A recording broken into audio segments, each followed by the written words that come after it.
Welcome to the ExecMBA podcast. I'm your host, Brett Twitty, and you are listening to a new episode. On this episode of the podcast, I'm excited to share my recent conversation with Jon Dengel. Jon is a second-year student in our Executive MBA class of 2023, and he and I recently connected to talk more about his background, how he decided to pursue an MBA, what led him to Darden, his experience as an Executive MBA student, and so much more. I think you're really going to enjoy this conversation. So without further ado, here's my interview with Jon Dengel. Well, Jon, welcome to the podcast. Brett, thank you so much for asking me to be here. I really appreciate it. And any opportunity to talk with you is well worth it. I'm so excited for your class. Y'all are at the very end of the program. You just had your last weekend residencies, just LR2 and graduation from here. How good does that feel? It's bittersweet. Obviously, it's been a long time, but it also feels so quick.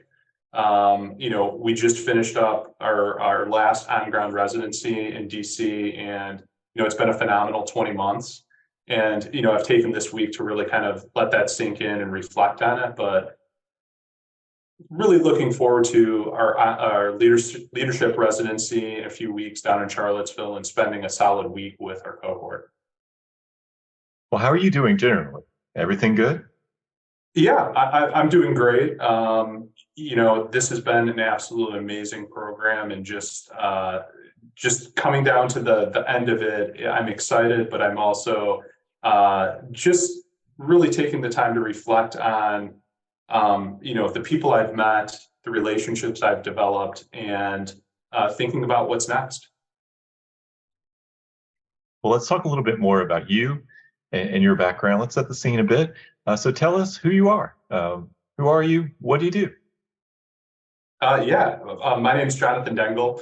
I was originally born and raised in kind of Detroit, Michigan, right outside Detroit, Michigan, which I currently live and work. I've been kind of all over the country, but predominantly have worked in the Midwest. I did a long time in Chicago, but for some reason I can't seem to kind of get out of the Midwest, which is a good thing. I currently work for a health insurance company. I'm the CIO, COO for about an 80,000 live under management health insurance company based in Michigan. Prior to my current company and position, I worked at a much larger health insurance company. And then prior to that, I worked for an office or a family office backed startup, as well as did consulting for a while with some of the larger firms.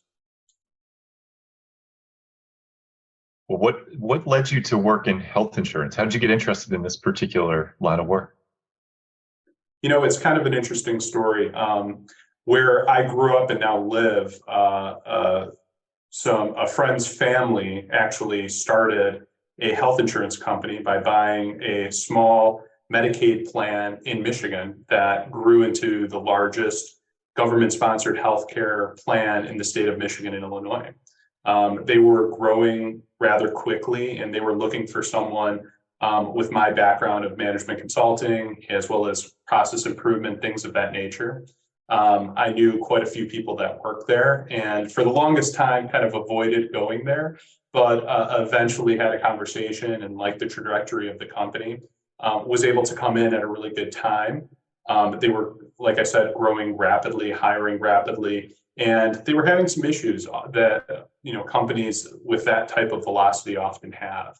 And so was able to step in at, we were at that point already a $3-4 billion company, but still had the mindset and overall attitude of a startup. Every day was, how can we do things better? How can we do things faster? It didn't feel like a very stale company, which is something that I'm often drawn to.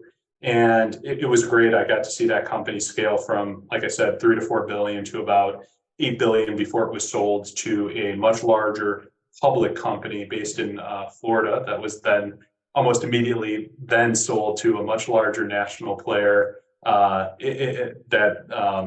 2 acquisitions within about a year and a half was quite a bit, and went to a much smaller plan, which I'm enjoying now and enjoying scaling and doing the same type of activities again. So do you like that startup, high growth, things are happening here environment? Absolutely. New problems each day. Nothing ever gets boring.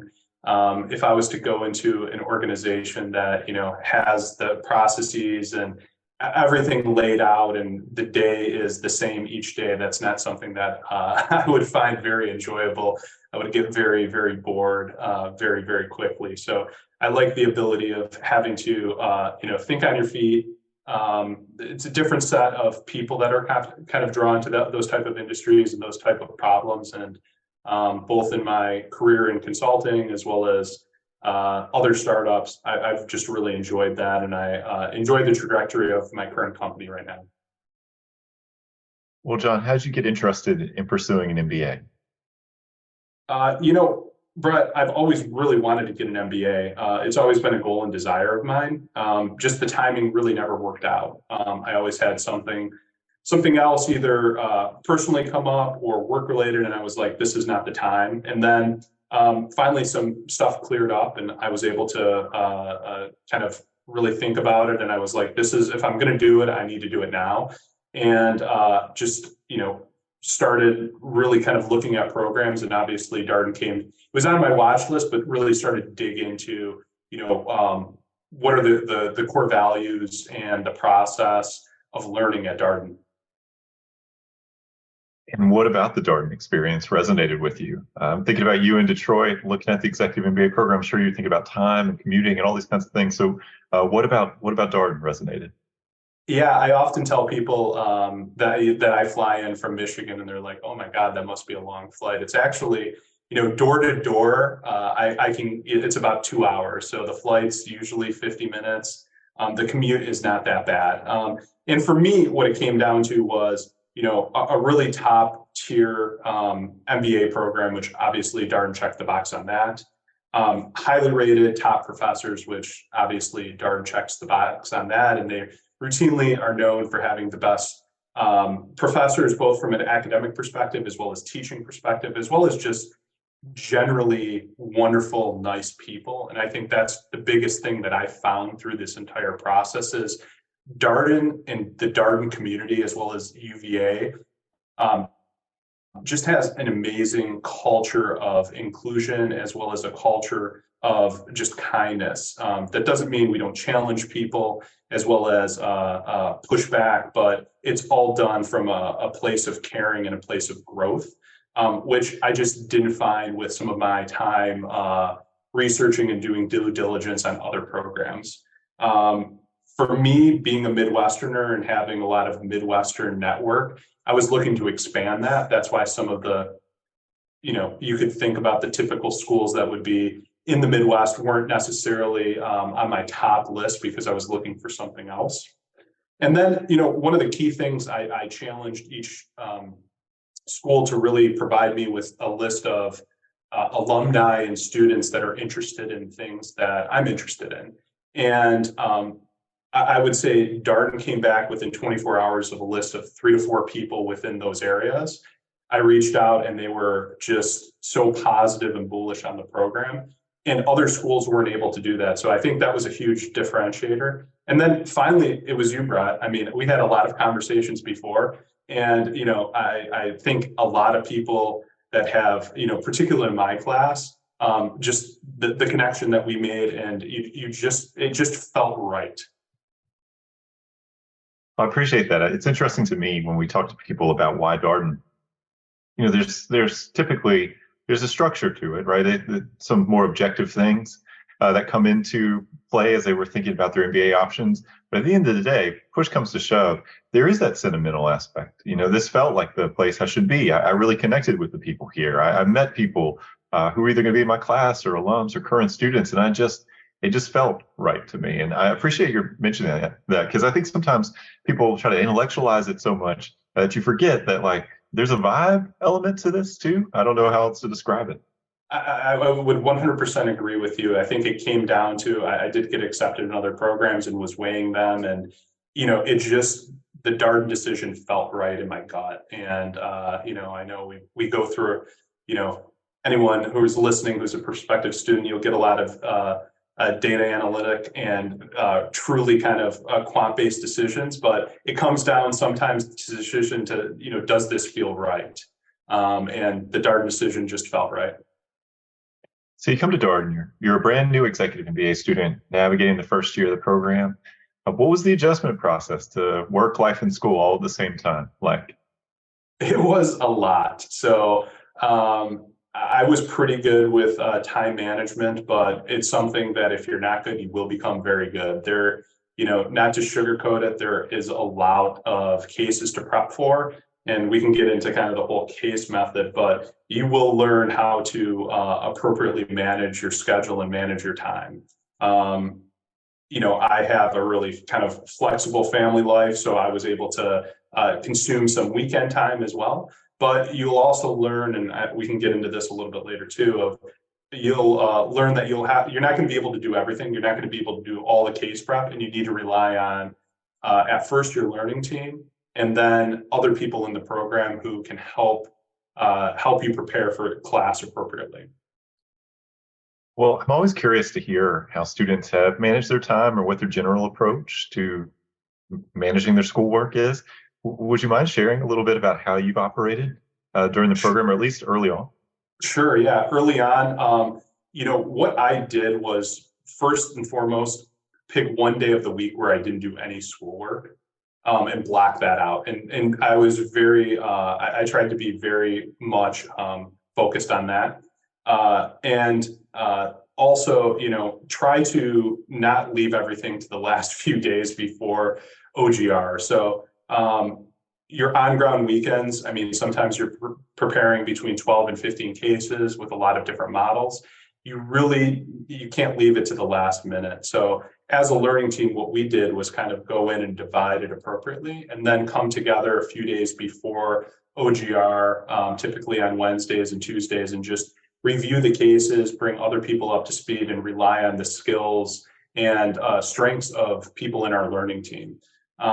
As we went into year two, that changed a little bit because we had electives at that point, and my learning team kind of divided into poets who were taking other type of electives, as well as kind of the quant finance people who were mostly focused on finance at that point. And again, you come together, the people at that point, and you kind of develop your own updated learning teams and do the same thing. So I would say just with me, I again just really took the time to plot it out and not leave everything to the last minute, and I realized very quickly you're just not going to get to everything. And much like in business, you're just not going to be able to do all the research you want to do. Sometimes you just have to move forward with the information you have to make a decision.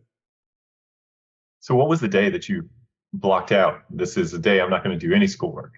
For me, it was Sunday. And I would say the first kind of quarter or two,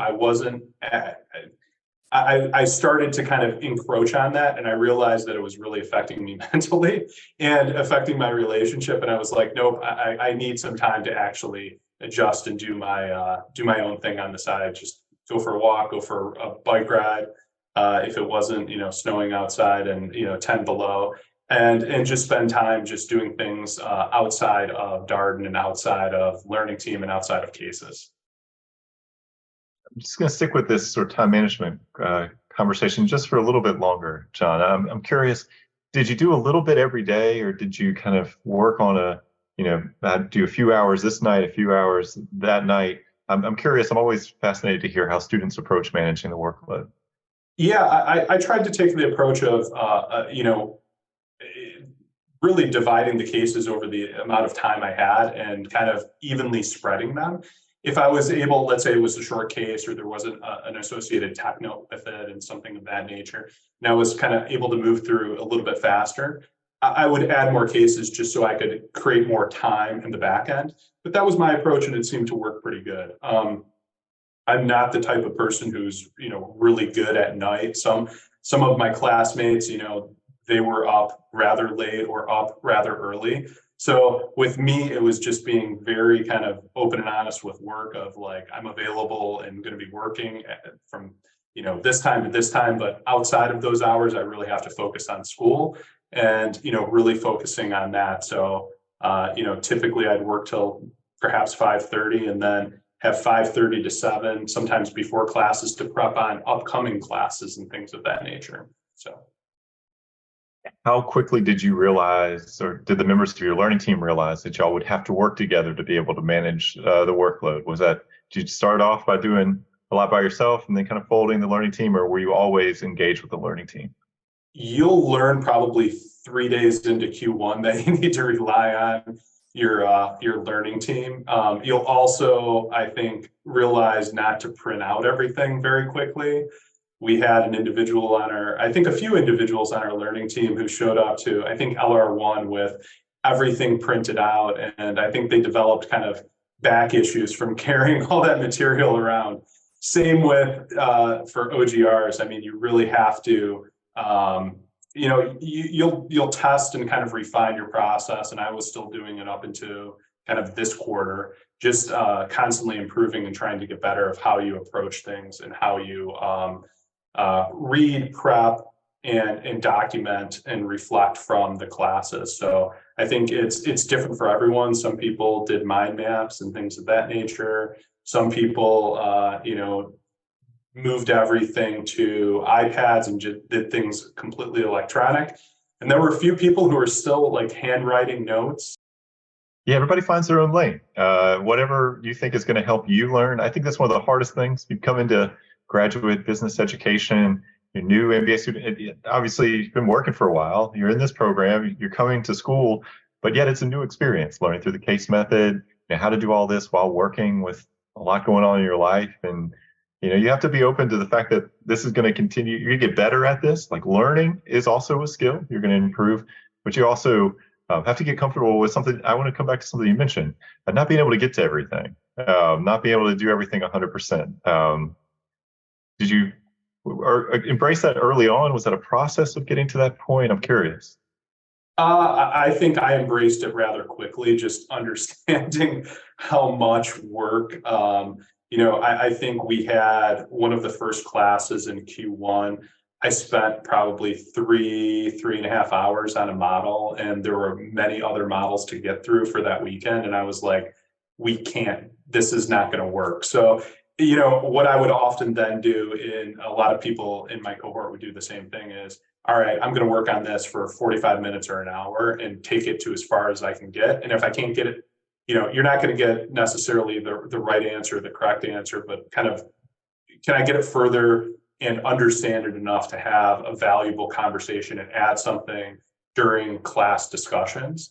I think that's a good kind of hurdle to strive for and kind of a destination to try to go for. I think, there were some people within our class who were actually, phenomenal with different models and able to, it just still shocks me. And I think I'm all right at Excel, but some people were just far, far better. And it's, we find out who those people are, and we, their names get spread around pretty quickly, and people like to bring it up. But for someone who's not, a natural quant or kind of a model builder, I would say really kind of, pick a time or picks a goal to get to, and, work up into that. And then at that point, just close it down, because some of these things you can spend all night kind of working on, and the returns just diminish over time. I appreciate that point. I think one of the premises of time management is that oftentimes tasks will conform to the amount of time that you give them. So if you say I got an hour, you might be able to get as far as you would if you said, well, I'm just going to work on this evening. Because next thing you know, you're watching TV for a little while, you're coming back to it, you're going to get a snack, you're doing all kinds of things. So you get an hour, start working more efficiently, a bit more dialed in when you're going through the material.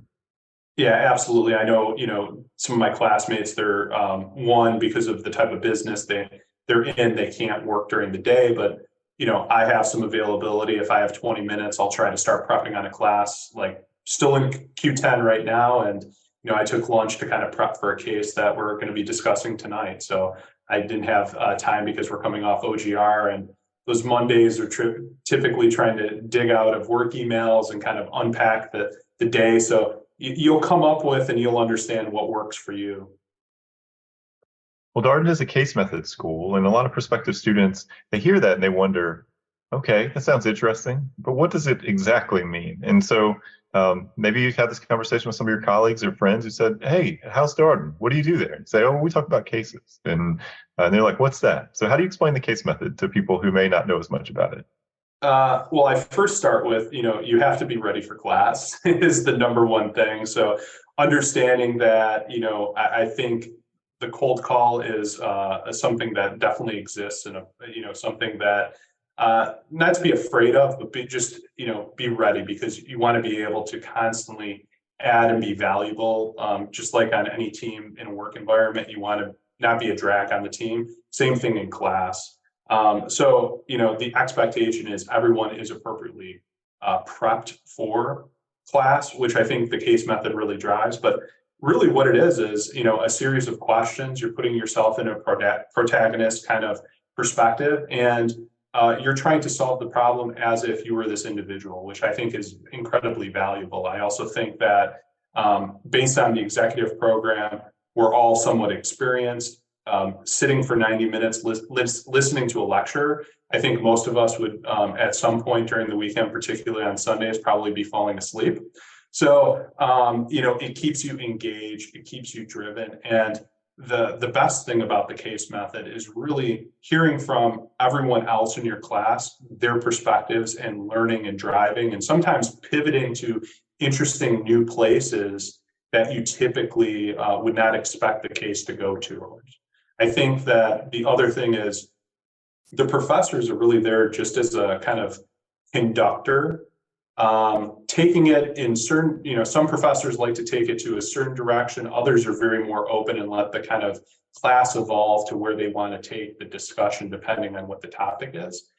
And so I think the depth that you go within these discussions are much deeper than if someone was just lecturing you on a discounted cash flow method that, again, the eyelids would just droop down and people would be asleep by the end of the class. Yeah, the thing that I consistently hear from students is that it does keep you engaged with the materials. You're where you started with your point. The expectation is that students are ready and prepared to contribute in class. It's part of the social contract here at Darden. And I do think that makes a big difference, the intentions of the people in the class. You know that everybody who chose this program chose it to be an active participant in their learning experience. Yeah, 100%. I think, as you're looking for, in all groups, there's some people who are a little bit more active than others, but we all support each other. If someone, there's no, if someone doesn't know the answer, if someone's struggling to get their point out, it all comes from, again, a perspective of growth and support. So there's never a moment where you'll feel because you don't know the answer, your model's not correct, that there should be no fear of that. You as a participant within this program and within the cohort, you should really feel that it is a place of psychological safety, that you can just get your point out or perhaps ask a question, even though the professors always do deserve or reserve the right to be the only people asking the questions. You can still ask a question if you want to bring it up. Well, how's second year been? First year is core in the Executive MBA program, and then as noted, in second year, you move into electives. How has this year gone for you? It's been great. I think the electives are pretty rich. I think we're always providing feedback to the administrative team of different electives we'd like to see, but they are really rich, really great, and it's really, you can move into whatever direction you want. We have, they're really divided into a lot of finance classes, M&A classes. I definitely took a more kind of financial approach. This quarter, venture capital leadership was phenomenal. The speakers that were coming in were just absolutely phenomenal. I think that you really get to focus on what you are interested in. And again, just really taking what you've learned in the core classes as well as year one and really refining and becoming better at those skills. I'd also say, you can enter into things like the global consulting projects and independent studies, as well as I'm a member of the Darden Executive Fund, which is considered an independent study. So really managing real money, doing bottom-up stock analysis and pitching, and actually with real money on the line, which is a great opportunity, particularly as an executive student. It's just, as you move into year two, you can do whatever you want, and it also is a nice opportunity to kind of step back based on how you've designed your courses to have a little bit more time to focus on kind of core classes that you want to focus on. So you don't necessarily have to have a full load during the OGR weekends. One of the things that has really struck me, I've been with the Executive MBA program now. I started off by working with Executive MBA program. I work with Exec part-time MSBA now. But as I think about the Executive MBA program, I mean, there's now, for typical Executive MBA class, your class, there's over 40 electives offered during that elective period, which is a lot of choice. And when I first got here, there were not that many electives, and it's grown and grown to the point where now students take 12 electives. And the interesting, cool thing about the Executive MBA program is we actually have students that end up taking more than 60 credits, right? They might add on another elective, they might go on additional global residency. That's something that it seems to have caught on recently with Executive MBA students, adding another class or two, working beyond the actual 60 credits required for graduation. Yeah, I'm definitely one of those people. I think I'm probably going to end Darden with kind of the highest number of credits. And you do have to kind of talk with the administrative group and admissions to get some waivers for that, but everybody's supportive if you can handle the caseload. But I would say if you're going to attend the global residencies, which I think what I've heard in terms of regrets from a lot of people is I should have done more of those, or I wish I had the opportunity to do more. And I would say, even myself, I wish I would have done more, but I couldn't. As well as things like week-long courses. So I did a week-long DC life cycle course where we went and met with different companies from early pre-seed, kind of just after friends and family, all the way to kind of Series C, a lot of money, a lot of heavy hitter VC firms behind that, and kind of got to see the ecosystem of VC and early stage development within kind of the DC area, which was great, as well as a whole host of other kind of week-long courses as well. So you can really add up the classes quickly. And then again, sort of limit what you're doing in OGR weekends to just core courses or time to work on your own business idea, which a lot of my cohort is doing. You know, there's a few different people around who are really developing a business idea right now, and trying to find money to actually fund it and move it forward, which is amazing to see. Yeah, we've had students use the independent study, which you referenced previously, as a way to kind of work on a business plan, develop a business idea, work closely with a faculty member on it. It's a growing,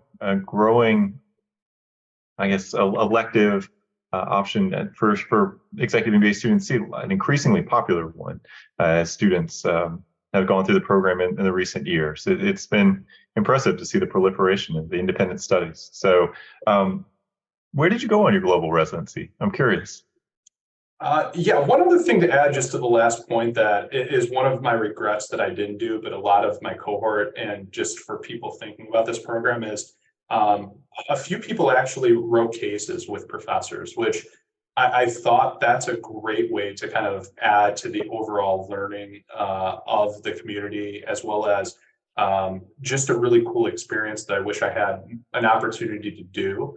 That is a whole another independent study option that people should definitely take advantage of if they come to Darden.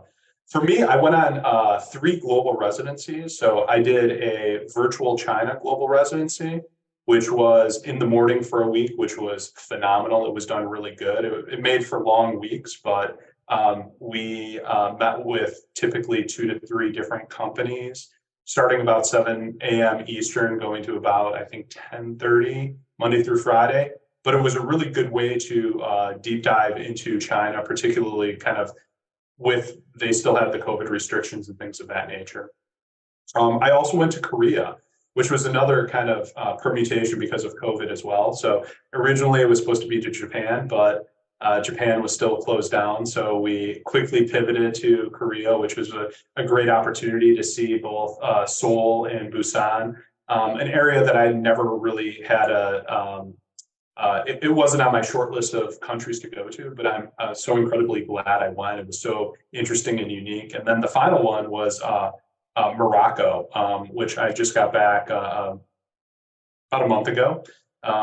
Another first time that Darden's gone to Morocco. We were actually the plank owners in terms of first class there. Then I think it was the executive class of 24 and then the full-time program. So, working out the kinks, but opportunities to kind of really see some interesting countries, some countries that, not the typical of European countries or other areas. So the host of global options are great. I would definitely say, some people went to Spain, some people went to Germany.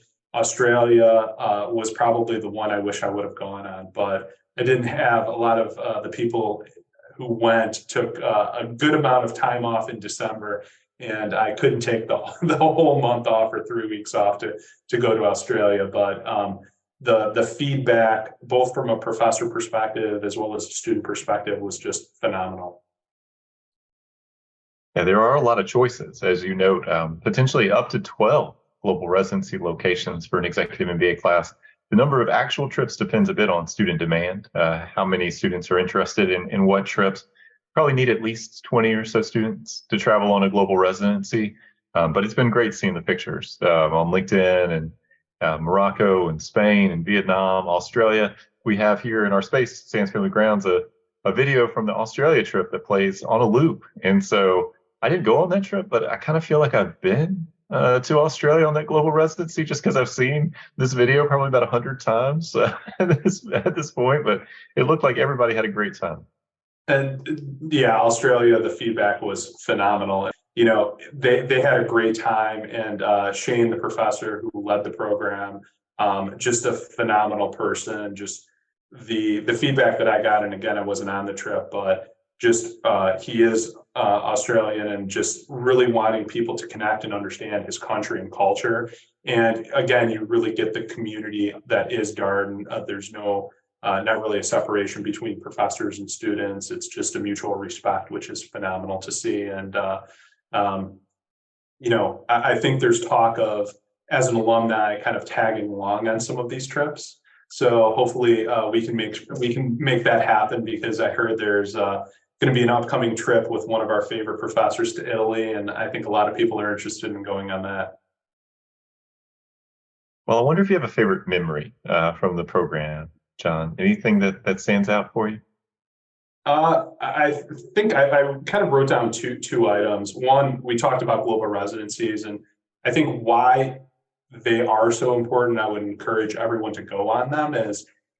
We're so busy during on grounds that it's really difficult to connect with people who are not necessarily in your class or your learning team and carve out time. You're just kind of moving. It's very compact, and you have to kind of stay on program. And during global residencies, like you said, we typically have over 20 people, sometimes much more. And you get to just understand and spend time and kind of breathe and create new experiences with people who you wouldn't necessarily have that opportunity throughout on-ground residencies.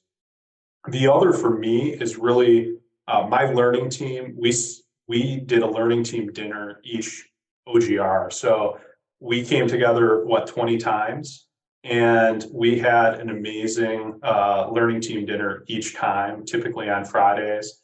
And then, I think we didn't miss an OGR. There were some conflicts with certain people missing one or two, but it was just something that I'll look back at and just be very fond of. And it just brings amazing memories of just really getting to know my learning team, really getting to know each other, and just having that time to look forward to each week each OGR going into it, and just just really exploring the culinary scene of DC, which was phenomenal. And it kind of got out to other learning teams, and there was a little jealousy of trying to get invited to these dinners because sometimes we'd open them up for other people. So it was just a phenomenal time.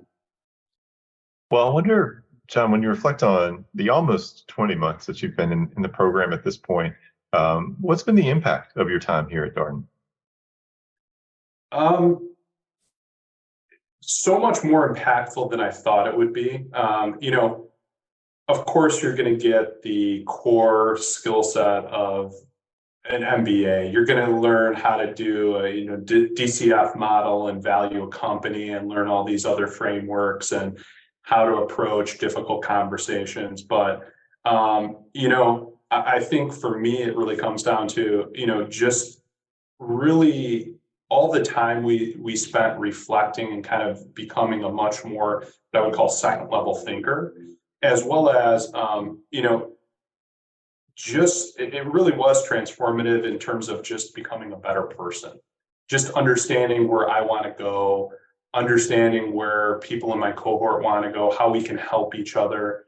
Something that we brought up is always asking, how can I help you? How can I help you achieve your goals? What do you need from me? As well as for me personally, just becoming a better person and human, I would say, a better people leader, a better friend, and a person of a community and family. Just trying to reflect and become a better version of me, John 2.0, I guess. Did you expect all that personal growth and development when you started off on this MBA journey? Not at all in business school. I think that's something that, again, is specific to Darden. Besides, the first business program that had ethics as a core requirement and course. People, I think you go to business school, and I think there's some other business schools that'll come to people's mind of, it's pretty cutthroat. It's all about the numbers. It's all about revenue generation and profit maximization. And I would say the Darden program is definitely not about that. It's about profitability and driving those things, but much more of the community and how you can do better for everybody involved, and thinking of different ways to do that, both as a business operator, as a person in the community, as a friend and family of people, just becoming a better version of you for all of those different stakeholders. Well, John, I'm wondering, what are you looking forward to in the months to come? In the months to come, it's really kind of finishing up Q10 right now. So I have a 5-page paper that's due later this week that I do have time scheduled this week to get to.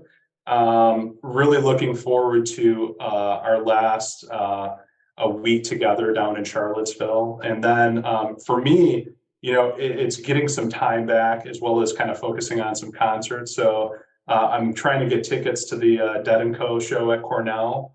It's their anniversary of that show, so I'm looking forward to that.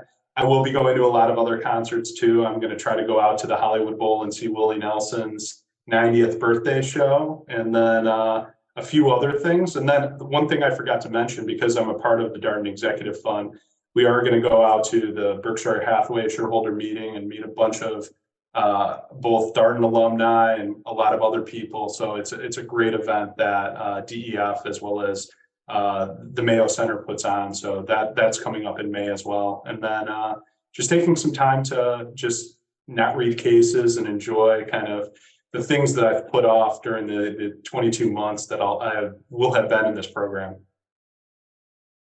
The Dead & Co show, Barton Hall, legendary. It's actually a recording that's in the Library of Congress. I trust that you knew that, John, that this is one of the rare live performances that's been there for all, put into the vaults for all time. So it's a lottery. You think you're going to get tickets? You think it's going to work out?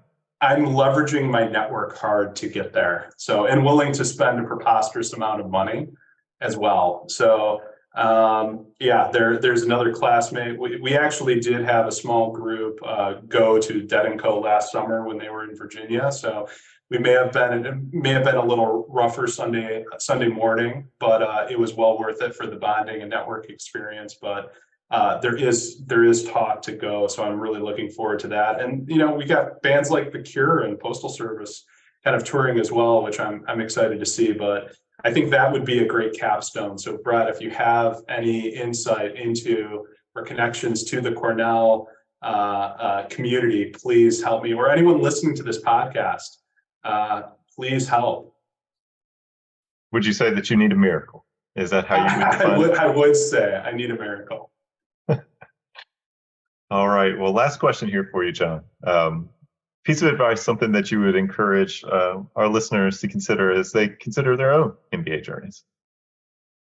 I would say definitely consider Darden. You will become a much better business operator, much better thinker, as well as a better person, which I think is the full package. And I would say, again, the community is phenomenal. There really is a kind of a policy, both at the professor as well as student, of being kind of only accepting good people. Sometimes you say it in a little bit more colorful words, but I think that there's not going to be a perfect time to apply for your executive MBA. You're always going to have competing priorities, but you're only pushing it off, and it's better just to dive in, because you will get through it. Everyone is capable of getting through if you're accepted. There's, I think you, at the beginning of our LR1, were on stage, besides giving an absolutely phenomenal overview of our class, the class of 23, just saying, everybody kind of felt we all had imposter syndrome being in that hall, but you did a really good job of just kind of saying, we all belong here. We're here for a reason. You didn't slip in or sneak in. You didn't get the invitation by mistake. Everybody has the skills, if you're accepted in the program, to get through it. And I would just say, apply, have a conversation with Brett, have a conversation with other students and alumni, because it's a really phenomenal community, a really caring community, and someone I'm happy to, in 2 months to say I'm a part of. So. Well, Jon, thank you so much for coming on the podcast and sharing your story. And we will await further details on if you make it into that Barton Hall show. I guess it's coming up. The anniversary is May 8th, so not too long from now.